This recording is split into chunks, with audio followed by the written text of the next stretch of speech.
This clinical skills video is going to focus on airway management. We're going to run through a stepwise airway management approach. First, we're going to check that the airway is clear, and we're going to consider using suction if required.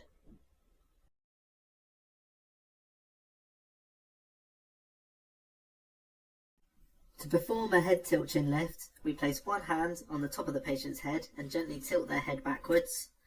We place two fingers on the bony part of the chin and gently lift upwards. To perform a jaw thrust, you must position yourself at the patient's head.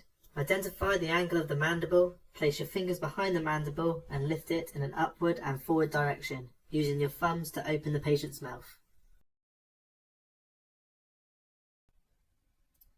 To perform single-person ventilations using a BVM, you first need the correct mask size.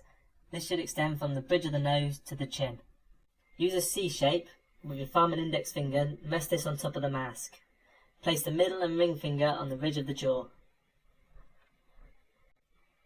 Gently squeeze the bag just enough to see chest rise.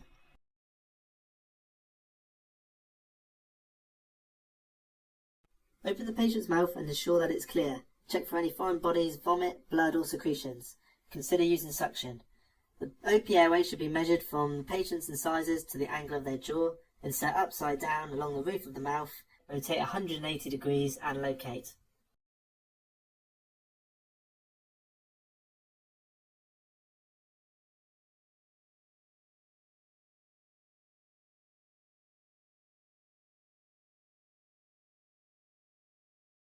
The nasopharyngeal airway should be measured from the tip of the nose to the tragus of the ear. Ensure it is well lubricated with the bevel facing the nasal septum. Insert it fully.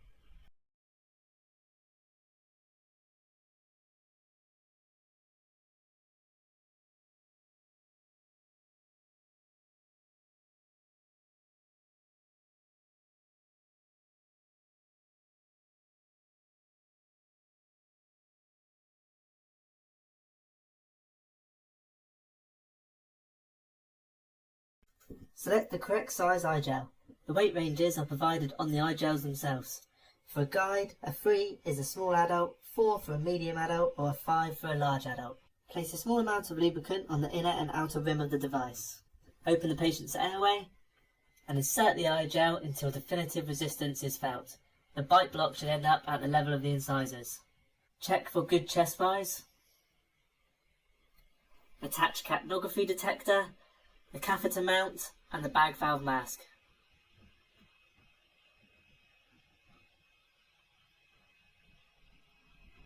Check for end-tidal carbon dioxide, bilateral chest rise and good equal air entry.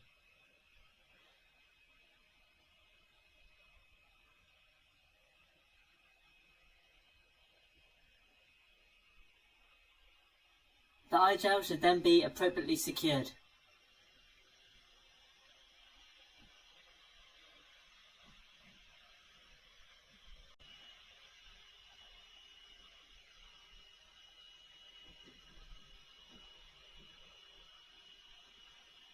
Continue to ventilate the patient.